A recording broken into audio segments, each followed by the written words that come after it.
1, 2, 4. Radio, c'est la radio. Bonjour à toutes et à tous. Vous êtes sur Radio Sainte-Livrade, une émission réalisée avec les terminales LCQ, Laboratoire Contrôle Qualité, du lycée Étienne Resta. Bienvenue dans l'épisode numéro 2 de cette série Lot-et-Garonnaise. Aujourd'hui, nous parlons chevaux dans la rubrique Equesdio et astronomie ou astrologie dans la rubrique Astrocurious. Et au milieu de tout cela, comme d'habitude, de la musique, de la poésie et des pubs. Allez, c'est parti, bonne écoute.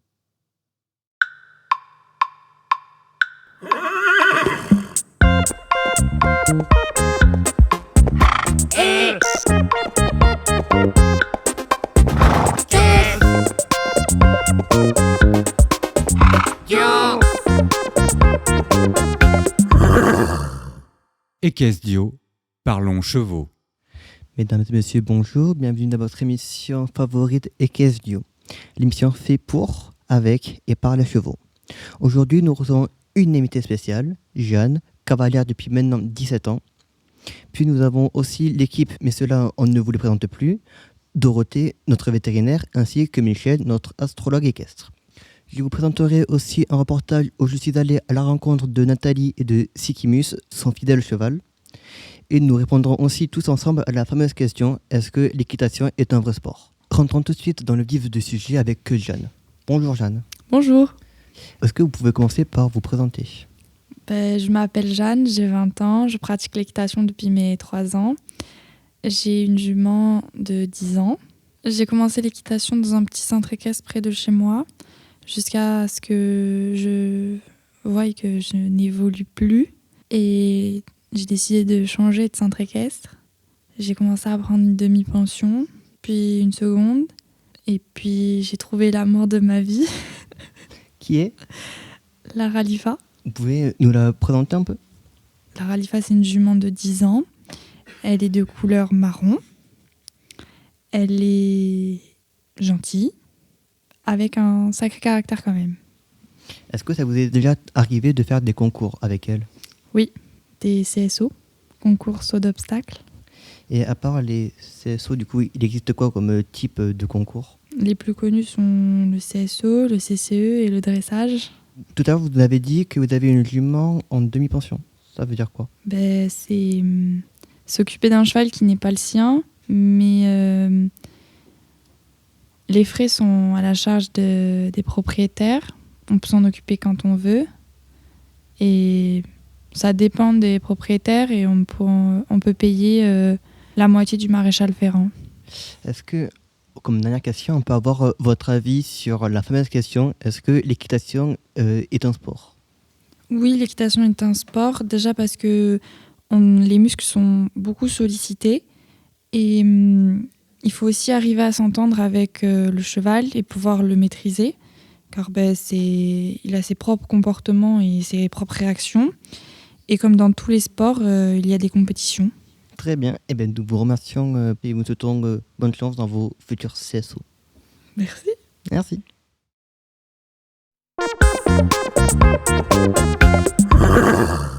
Maintenant, nous allons écouter Dorothée, notre vétérinaire, qui va nous expliquer comment on peut décrypter le comportement des chevaux. Bonjour Bertrand, bonjour à tous. Je suis comportementaliste depuis 10 ans. Cela consiste à comprendre et connaître le petit secret des chevaux. Les chevaux communiquent le plus souvent avec leurs oreilles. Et du coup, rien qu'en les regardant, on peut comprendre facilement ce qu'ils veulent dire. Par exemple, s'il a les oreilles baissées, quand vous le montez, c'est qu'il est à votre écoute. Si, par exemple, aussi, il a les oreilles en arrière, c'est qu'il s'ennuie ou qu'il est en attente. Et s'il a les oreilles baissées d'un côté ou de l'autre, cela signifie qu'il est fatigué ou qu'il s'ennuie, tout simplement. Du coup, comme je suis aussi traductrice équestre, je vous ai ramené 3 sons, expressions favorites des chevaux pour mieux les comprendre. Cela veut dire qu'il a faim. Celui-ci veut dire qu'il veut aller au pré. Et quand il vous dit celui-là, c'est qu'il faut vraiment le laisser tranquille. Merci Dorothée, grâce à vous, on peut tous devenir comportementalistes. Pour le portrait de la semaine, je suis parti à la rencontre de Nathalie et de Sikimus, une cavalière et son cheval situés dans le Lot-et-Garonne. Merci encore à toi, Dorothée, d'avoir assuré la traduction de cette interview. Partons tout de suite en pays livradé, découvrir une relation magique entre une cavalière et sa monture.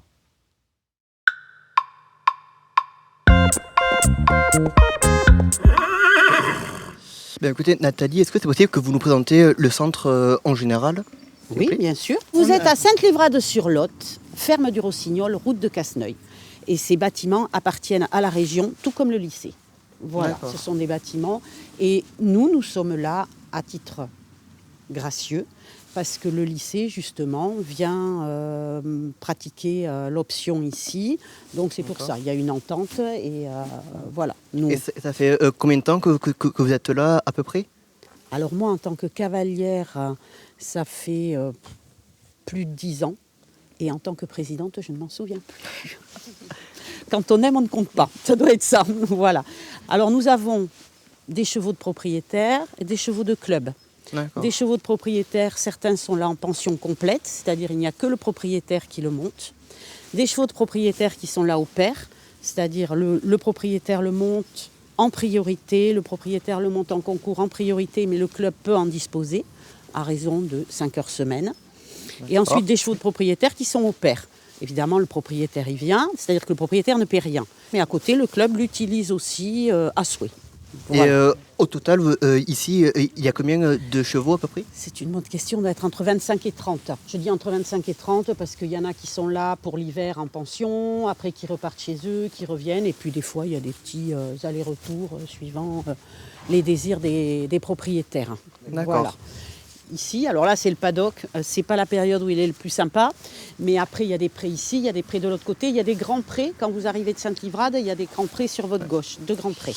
C'est quoi en fait un paddock? Alors un paddock c'est un lieu qui permet de mettre les chevaux pour qu'ils se détendent. Donc c'est le lieu où ils vont se détendre pendant quelques heures, voilà. Après, il y en a qui le Mais du font. coup là, quand ils sont dans le paddock, ils sont pas montés, ils sont libres. Ah oui, ils sont libres. D'accord. Les plus sales, c'est-à-dire ceux qui ont tendance à se rouler, on leur met des couvertures de près. Ce sont des couvertures imperméables. Et on leur met surtout aussi quand il pleut pour pas qu'ils aient froid. Et au box, ils ont des chemises ou des grosses couvertures suivant les températures. D'accord. Voilà.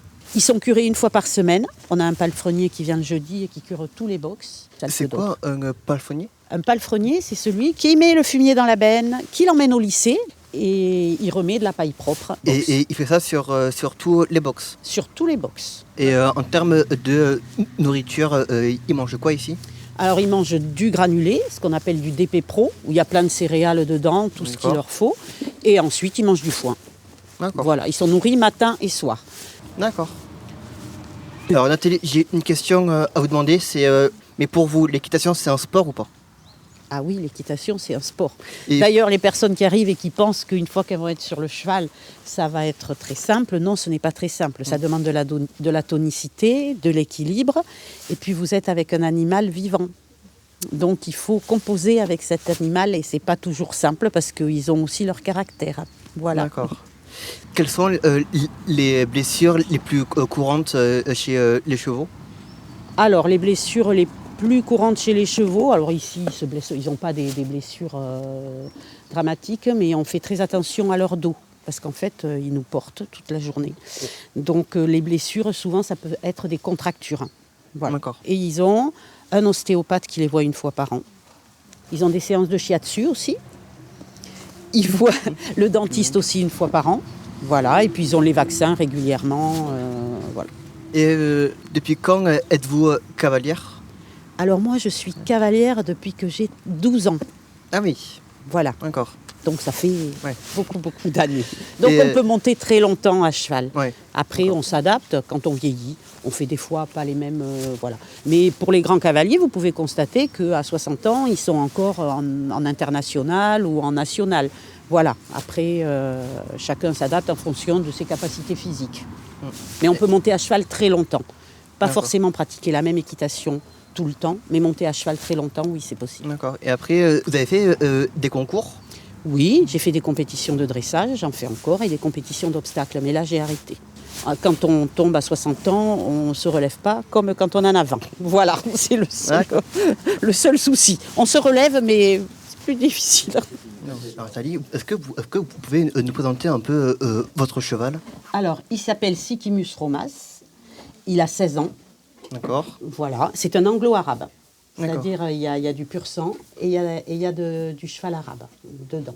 Et je l'ai depuis 11 ans. Voilà, c'est mon compagnon d'équitation depuis 11 ans. Est-ce qu'il a un petit nom? Ah oui, mais si je vous le dis, je ne sais pas si ça va passer à la radio. Je peux? Tête de cul. Bon. Voilà, parce que charmant. c'est un anglo-arabe avec un petit caractère, donc ça a été son surnom très rapidement quand il est arrivé. Voilà, mais après, il est très gentil. Et n'aie pas peur de lui parler. Hein. Nous, on parle tous les jours à nos chevaux, Oui, donc il n'y a pas de souci, ça ne va pas me... Eh bien, bonjour Sikimus, excusez-moi de te déranger, mais on est des étudiants au lycée Étienne Resta, et nous, on a choisi de faire une mission sur le thème des chevaux. C'est pour ça qu'on voudrait te poser quelques questions. Alors déjà, est-ce que tu peux nous dire quels sont les principaux muscles que tu travailles lors de tes cours?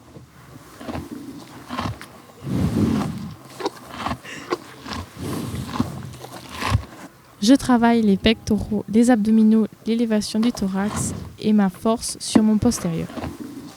Alors, deuxième question, est-ce que tu connais à peu près ton rythme cardiaque après un cours?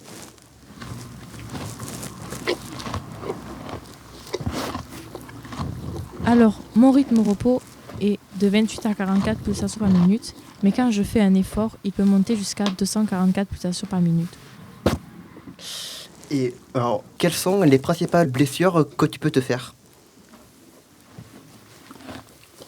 Moi, je ne me suis jamais blessée, mais j'ai des potes qui se sont souvent blessés aux pieds, au tendon fléchisseur antérieur, au ligament suspenseur et à la rotule. Et la dernière question, c'est la question fatidique. Est-ce que pour toi, l'équitation est un sport? Si oui, pourquoi? Vous avez vu comment je suis à bout de souffle? Bien sûr que oui, que c'est un sport. C'est un énorme travail de porter un cavalier sur mon dos. Je travaille mon dos et mon bassin constamment. Merci à toi pour ces réponses pertinentes. Et nous te souhaitons une bonne journée et un bon courage pour tes prochains cours. Donc nous étions dans le centre équestre Les Pros Livrades à Saint-Livrade-sur-Lot et nous tenons à remercier Nathalie qui nous a permis de faire notre beau reportage. Nous nous souhaitons une bonne journée et un bon parcours dans ces cours. Merci beaucoup. Merci à vous pour votre visite.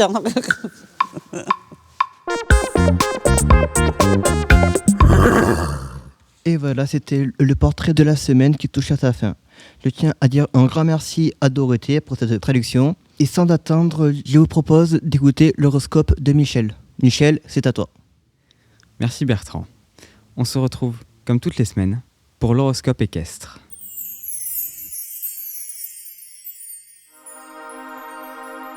Cheval. La Lune, Mars et Uranus sont dans votre signe. Vous allez faire le bonheur autour de vous. Cette journée sera compliquée, mais vous aurez du foin frais.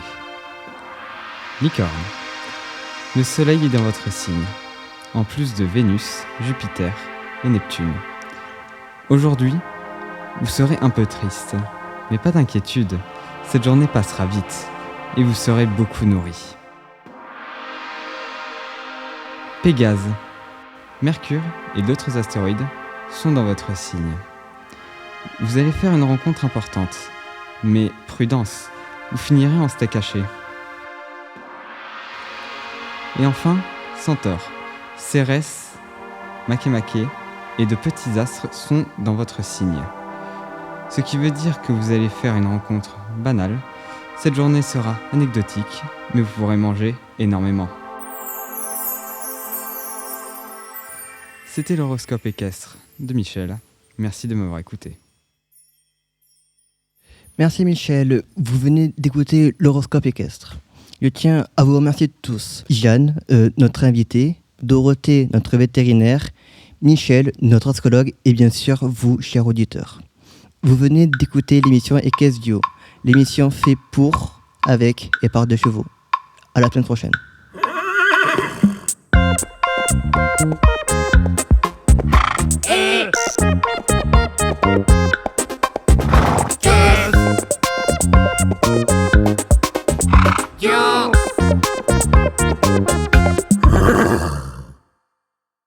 Ardio, c'est carré.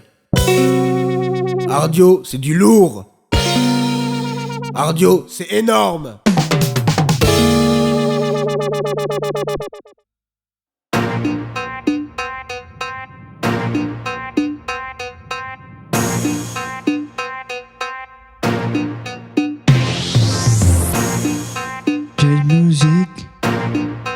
Saku Saku. Saku Saku. Ay, mancito. Vivo tranquilo con mi gente con estilo, con mi ganas de adictivo. No siento alivio, tengo vida de libro, lo quiero y lo vivo. No me siento en mi sitio, wow. Coge asiento, lo fumo lento. Dile adiós al lamento, me quedo sin aliento. El amor es un pensamiento, créeme, no miento. Tu ausencia es un tormento, no me lo invento. Aunque no me creas, te echo de menos. Solo sueño en escucharnos, abrazarnos, agotarnos, acordarnos, acostarnos, amarnos como hermanos. Estoy entre tus manos, yo. Pierdo la razón, camino sin ton ni son. Me late lento el corazón, quiero quedarme en mi caparazón. Sentir la canción, Dios escucha mi oración. Menos hablar y más acción. Déjate la actuación, no es una función. Esto lo hago con pasión, cantar es mi fucking religión. Bro, siente este son para tu corazón.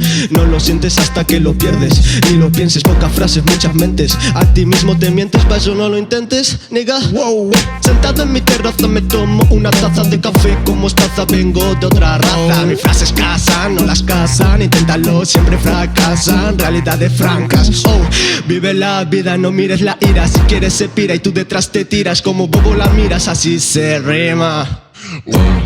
C'est rima, Vita Luca, grosse Luca, le loco veut les Loki sur Snap et le trace, t'as locuste, putain c'est une grosse date dans le lac, brillant comme la laque, à Skip t'as des lacunes, j'aime que ma mère et la thune, boy j'ai du beau, j'compte là-dessus, à Skip t'as du vécu, pécho que des vrais culs, la concu et cocu, c'est Dieu qui m'a conçu, toi je te consume, je sors le costume, trop classe, pourquoi costus, savoir la costu, hey. Je sors le costume, savoir la costume. Négro trop classe, pourquoi costume, costume. Costume, costume, costume. Costume, costume, costume. Costume, costume, yeah. De colegio nunca me gustó sumar. El recuento bonito como todo matemático. Tengo a tu puta que me dice dame duro, como si fueras un fucking fatídico. Digo que, ¿qué pasó? No lo sé, me perdí cuando vi ese culo en 512. Aún tengo gatas que quieren que la roce, pero te ocupado fumando con el José. Yeah. José, José. José. José, José, José. With José. Smoke weed with la mama José. Smoke weed with jazz music. José. José, José. José. With José. José. José, José. C'est les pubs d'Ardio. Les pubs d'Ardio. Fallait faire des pubs pour Ardio. Alors c'est les pubs d'Ardio. Bonjour, je suis Olivier de Carcasse. Vous pensez que cette fixture est trop petite? Que ça ne vaut pas le coup de s'en occuper? Quand il fait froid, on met la clim. Nous, chez Carcasse, on vous l'agrandit la fissure. Carcasse template, Carcasse recasse. Pour vous, la ceinture d'Orient est faite en cuir. La naine blanche travaille à Fort Boyard. Le trou noir se situe entre vos deux fesses. Le club astro est fait pour vous. Nous nous réunissons le jeudi soir de 20h à 23h au lycée Étienne Resta à Sainte-Livrade sur l'Otte. Avec le club astro, les pieds sur terre, la tête dans les étoiles. Le club astro, la tête dans les étoiles.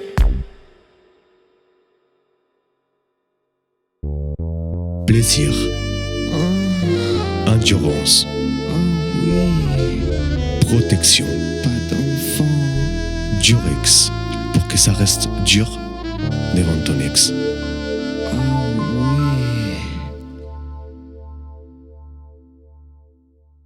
Bonjour, c'est Loïc qui vous parle. Chez Intersport, les maillots de vos équipes préférées ne sont toujours pas en réduction. Au lieu de 90 balles, ils sont à 100 balles. Qu'attendez-vous pour venir chez Intersport? Intersport. L'argent, c'est notre passion.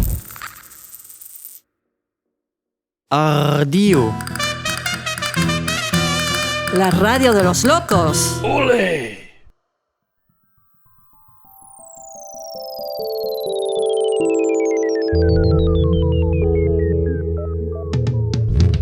Astro Curious, le magazine des curieux d'astronomie. Bonjour à toutes et à tous, bienvenue dans Astro Curious, l'astronomie pour les curieux. La semaine dernière, nous avons parlé de la mort d'une étoile et de ce qu'elle devient à sa mort. Aujourd'hui, nous allons parler astrologie et astronomie, les différences. La semaine dernière, quelqu'un m'a interpellé dans la rue pour me demander si j'étais pas le présentateur de l'émission d'astrologie. Ce qui m'a fait réfléchir sur le fait qu'il y ait encore des personnes qui ne savent pas faire la différence entre les deux notions, ou bien qui ne savent pas bien les définir. J'ai eu donc cette idée de faire cette émission aujourd'hui, et pour commencer cette explication de différence entre ces deux mots, nous allons nous adresser à Océan, notre guide dans cet océan de mots, qui va nous expliquer l'étymologie de ces deux mots. Océan, peux-tu nous présenter l'étymologie d'astrologie ? Bonjour à tous. Gino, le mot astrologie vient du latin astrologia, lui-même dérivé du grec, qui veut dire aussi astrologia, composé de astron, qui veut dire astre et étoile, et de logos, qui veut dire parole, discours. Donc étymologiquement parlant, l'astrologie veut dire discours des astres ou des étoiles. Et peux-tu maintenant nous donner l'étymologie de astronomie ? Oui, bien sûr. Le mot astronomie vient du grec astronomia, composé de astron, qui veut dire astre et étoile, comme je l'ai dit tout à l'heure précédemment, et de nomia, qui veut dire loi et culture. Donc étymologiquement parlant, astronomie veut dire loi des astres. Très bien, merci. Pour poursuivre cette explication, nous sommes partis sur le terrain afin de savoir s'il y a confusion ou pas dans l'ensemble de la population. Je vous propose donc d'écouter ce petit micro-trottoir.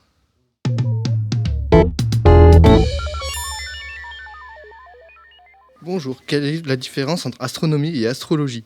L'astronomie, c'est les étoiles, et l'astrologie, c'est plus les trucs de voyants, quoi. Bonjour, quelle est la différence entre astronomie et astrologie ? L'astrologie, c'est tout ce qui touche aux astres, et l'astronomie, c'est l'étude de l'espace. Bonjour, quelle est la différence entre astronomie et astrologie ? Il me semble que l'astrologie, c'est pour prédire l'avenir, et l'astronomie, c'est pour étudier le ciel. Bonjour, quelle est la différence entre astronomie et astrologie ? L'astronomie, c'est l'observation des étoiles. Et l'astrologie, c'est essayer de voir le futur dans vos signes astrologiques. Mais ça a à voir les deux. Deuxième petite question, plus rapide. Quel est votre signe astrologique ? Moi, je suis fougère. Fougère marine. Quelle est la différence entre astronomie et astrologie ? L'astronomie, c'est on regarde le ciel, on étudie les étoiles, tout ça, je pense, les astres, du moins les astres solaires. Et l'astrologie, c'est tout ce qui est fait par rapport aux signes zodiaques. Merci, bonne journée. Bonjour, quelle est la différence entre astronomie et astrologie ? Alors, l'astronomie, c'est l'étude de l'espace, et l'astrologie, c'est l'étude de l'espace. Quelle est la différence entre astronomie et astrologie ? L'astronomie, c'est la science qui étude l'espace, c'est-à-dire tout l'espace, et l'astrologie, c'est la science qui étude surtout les étoiles. Bonjour, quelle est la différence entre astronomie et astrologie ? Alors, l'astronomie, c'est l'étude des astres, mais au niveau des propriétés physiques, chimiques, comment ils sont positionnés et leur évolution. L'astrologie, selon moi, c'est l'interprétation des astres et les thèmes, on définit des thèmes. Voilà, c'est plus de l'interprétation. On peut voir qu'il n'y a pas tant de confusion que ça sur les deux notions. La différence a l'air de plutôt bien se faire. La question étant maintenant, savent-ils vraiment les définir ? Je vous propose donc maintenant d'écouter 2 interviews de professionnels de ces deux notions. Pour commencer, nous allons demander à Lydiana, notre chère chroniqueuse, de nous présenter l'astrologie. Bonjour Lydiana. Bonjour. Oui, l'astrologie c'est quoi ? L'astrologie, c'est l'art de déterminer la destinée humaine grâce aux positions supposées des astres et l'interprétation des symboles célestes. Maintenant, Océan est parti sur le terrain interviewer une astrologue qui va vous présenter. Oui, rebonjour à tous. Donc oui, effectivement, Gino, je suis bien parti voir une astrologue qui s'appelle Josette Bétailleul, qui a commencé à étudier l'astrologie en 1980 et a fondé l'association d'astrologie d'Aquitaine. Bonjour Josette. Première question. Comment avez-vous appris l'astrologie et pourquoi ? Alors pourquoi je connais l'astrologie ? Je vais vous dire, à cause de ce que maintenant on rejette, les astrologues, à cause des horoscopes. Je ne me posais pas la question principale qui est pourtant, c'est mais pourquoi tout cet ordonnancement dans le ciel ? Comment ? Or, l'astrologie, elle permet de voir l'ordonnancement du ciel. Et quand vous apprenez justement ce qu'est l'astronomie et c'est tout ça, vous vous apercevez qu'on est dans un tout très organisé. L'astrologie est un outil qui permet de comprendre quand elle est bien faite. Parce qu'après, il ne faut pas se prendre pour des voyants. Quelles sont les questions les plus demandées, qu'on vous a le plus demandé Vous entendez ce que demande le client à l'astrologue ? Oui, voilà, par exemple. Voilà, eh bien, il lui demande de prédire, alors que l'astrologue, il n'est pas là pour prédire, il est là pour prévoir. C'est-à-dire que les astres, c'est comme un oracle. Quand vous savez le regarder là-haut, vous dites « Oh là là, en ce moment, Mars touche Uranus, c'était 2 planètes de feu. 2 planètes belliqueuses, c'est lui sur qui ça tombe sur le soleil le jour de son anniversaire, on se dit, oh là là, pour lui, le jour de son anniversaire ne va pas être triste. Vous ne vivez pas à regarder vos oracles tous les jours. On fait sa vie, mais il y a des moments comme ça, il y a des moments où on est en synchronicité avec le ciel. Pourquoi ? Parce que vous avez un thème personnel, une belle roue qui se dessine. Et les planètes, elles continuent à marcher dans le ciel. Et il y a des moments, elles sont synchro avec votre thème. Donc, elles font bouger. L'astrologie, il y a une branche de l'astrologie horaire, ce qu'étaient les premiers astrologues, où il n'y avait pas de thème, les gens venaient poser une question. Et l'astrologue regardait le moment où il recevait le monsieur, puisque c'était ça le thème du moment, et ce qu'il y avait dans le ciel. Et ça pouvait répondre aux questions. Mais c'est un travail sérieux. On s'est mis à répondre à beaucoup de questions qui n'étaient pas posées et avec des bases d'enseignement pas très solides, et d'où la belle réputation qu'on s'est fait après avec les horoscopes, des trucs comme ça qui sont des amusements. Quelle est votre meilleure anecdote ? Ma meilleure anecdote en astrologie ? Oui. Mais c'est l'étude que je vis en ce moment. Vous voyez, en ce moment, quand j'ai créé une association, quand j'ai monté cette association, j'avais que 5-6 ans d'astrologie.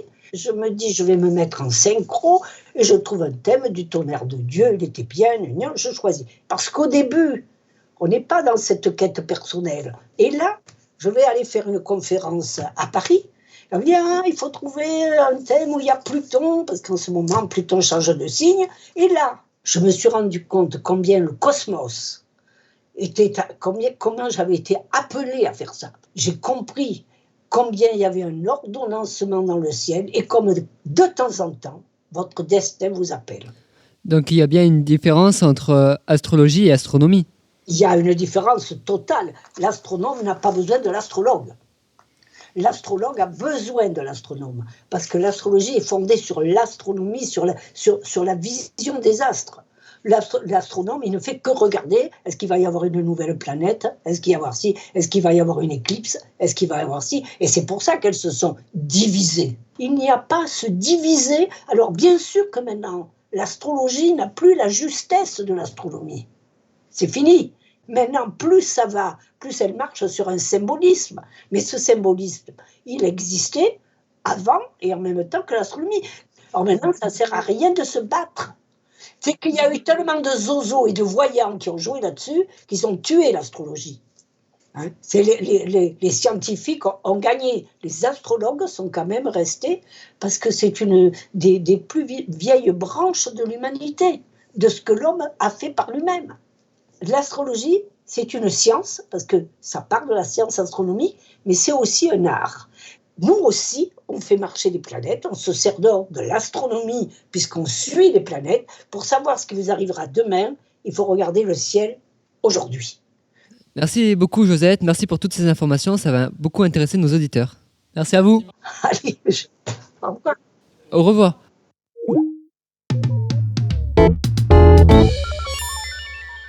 Maintenant que vous savez ce que c'est que l'astrologie, chers auditeurs, nous allons passer à l'astronomie.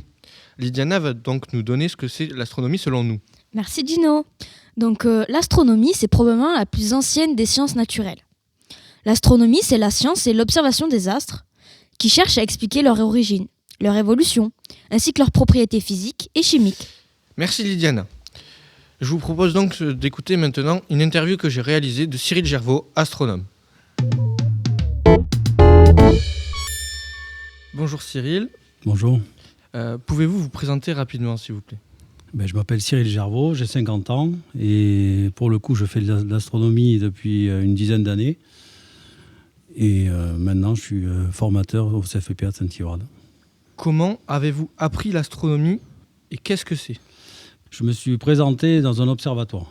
Au départ, j'avais un peu peur d'y aller parce que je pensais que c'était réservé aux professionnels. Comme moi, j'étais salarié agricole, j'étais habitué de voir les étoiles dans le ciel, mais on ne savait pas ce que c'était. J'en avais marre d'entendre toujours les mêmes réponses qui étaient un peu stupides. Et en fait, nous, on taille avec Vénus au-dessus de la tête. On le voit soit le soir, soit le matin pendant tout l'hiver. Et donc, j'ai décidé d'aller dans un club d'astronomie pour justement découvrir tout ce qu'il pouvait avoir à apprendre, tout simplement. Comment avez-vous commencé ? Mal. Parce qu'au départ, justement, je ne suis pas allé dans ce club-là parce que je pensais que c'était pour des professionnels. Donc, j'ai fait la bêtise d'acheter un instrument. Donc, je n'ai pas acheté le bon. Je n'ai pas su le régler et j'ai failli dégoûter mes enfants de l'astronomie. Parce qu'à chaque fois que j'arrivais à pointer quelque chose, vu que je n'avais pas mis mon appareil en station, c'est ce qu'on apprend à faire dans un club d'astronomie, en fait, il fallait que je joue sur 2 axes pour suivre les planètes et ça ne marchait pas. Donc dès que j'avais trouvé quelque chose, je les appelais vite pour qu'ils viennent voir et dès qu'ils arrivaient, c'était perdu. Donc là, pour le coup, ce n'était pas zen comme pratique. Quel conseil donneriez-vous pour commencer à pratiquer l'astronomie ? Tout simplement de se rapprocher d'un club ou de quelqu'un qui pratique déjà, même de façon amateur.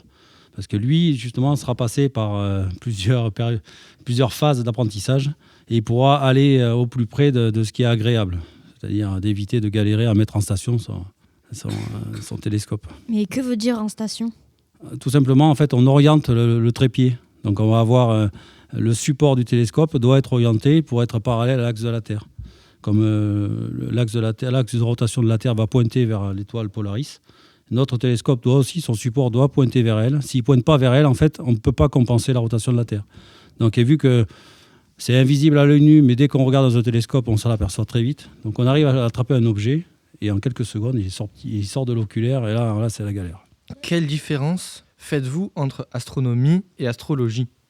Personnellement, je ne fais qu'une partie. Donc moi, je suis plutôt du côté astronomie parce que je suis ce qu'on pourrait appeler un contemplatif. Donc déjà, j'adore regarder le ciel à l'œil nu, mais je ne vais pas faire d'interprétation ou de chercher des réponses. Les réponses, on en a, mais ce n'est pas forcément de la physique. Il y a des très vieux textes. Là, il y avait un contemporain de Victor Hugo qui a écrit des magnifiques textes. Il s'appelle Camille Flammarion. Je vous invite à regarder ces textes. Et lui, c'était ce qu'on appelle un vulgarisateur. C'est-à-dire qu'il prenait les avancées de l'époque, il les détricotait, et il les donnait accessibles à tout le monde, même aux gens qui ne savaient pas lire. Et c'est ce qui m'a toujours plu dans l'astronomie, c'est la vulgarisation. Il faut savoir qu'en astronomie, quasiment tout est gratuit. Le ciel, déjà, est gratuit, mais aussi les logiciels comme Stellarium, que vous pouvez télécharger gratuitement. C'est un référencement des étoiles dans le ciel. Vous pouvez préparer vos soirées, vous pouvez faire tout ce que vous voulez. Vous pouvez même faire de l'astrologie avec, si vous voulez. Ici, là, localement, autour de Sainte-Livrade, où est-ce qu'on peut aller pour commencer l'astronomie ? En fait, je n'ai pas le site en tête comme ça, mais vous avez des référencements, en particulier dans le Ciel et Espace. La revue Ciel et Espace a un site et vous avez tous les clubs d'astronomie qui sont référencés en France. Nous, bien sûr, le club de Montréal dont je fais partie est référencé, mais il y en a aussi à la Capelle-Biron, je les connais, il y en a à Virazeille, mais moi, je n'y suis pas personnellement allé. Ça veut dire que rien que sur le département, il y a au moins 4 ou 5 clubs d'astronomie qui sont actifs, plus après des petites associations qui peuvent faire des soirées à thème. Merci bien d'être venu et avec je plaisir. pense que ça va intéresser grandement nos téléspectateurs. Merci.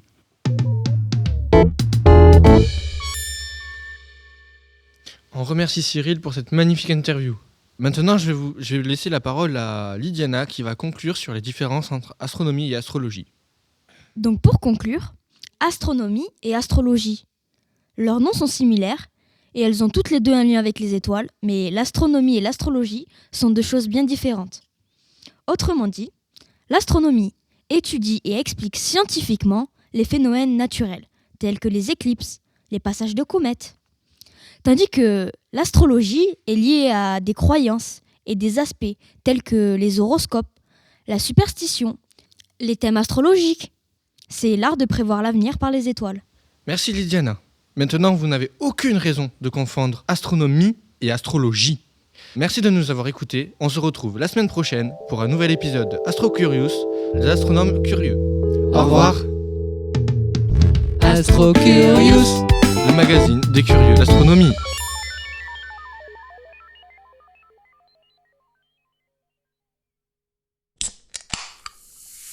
La radio Ardio, la meilleure des radios.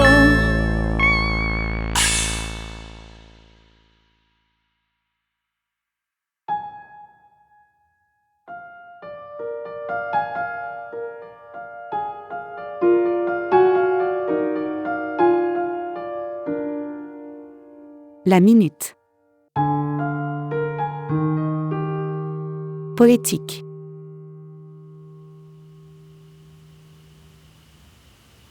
Je suis désolée, mais je refuse de vivre encore dans ce monde.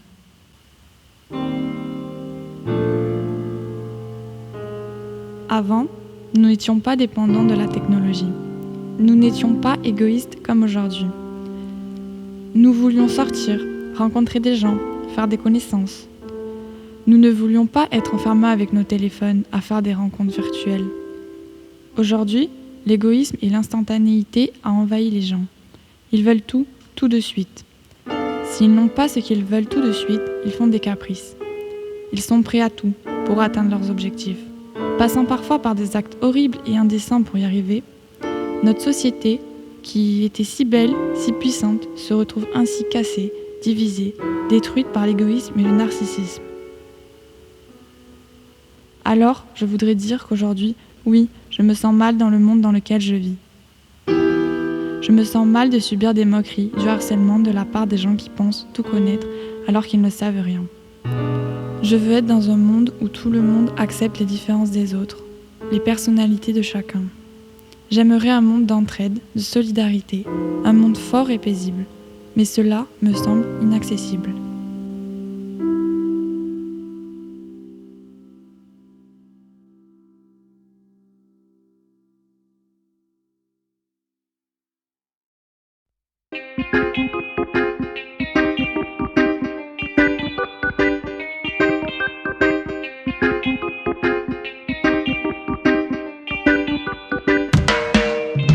Cette émission a été réalisée par Yoann, le Rhin, Anthony, le J c'est le S, Mélissa, Lola, Maureen, Abby, Ambre, ça pète les couilles. Zach, l'alcoolique. Ayman, Baranka Aymanato Sherman Naziria, Jesus, les Portugais alcooliques, Loïc, alias Loïc Latric, Jonathan, Joe l'alcoolo, Robin, alias Bragmar, Maëva, Camille, Baptiste, c'est moi, Timothée, alias Perforas ou l'autre fou, Océan Dove, le serpent, Gino, The Léo, Maë, ESC, Lydiana Da Silva, j'ai rien d'autre à dire.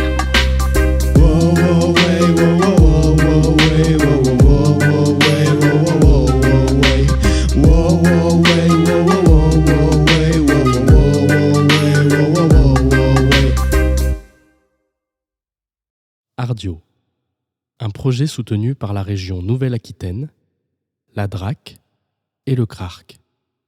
Réalisation Benjamin Charles, Alexandre Giraud, association N'a qu'un œil.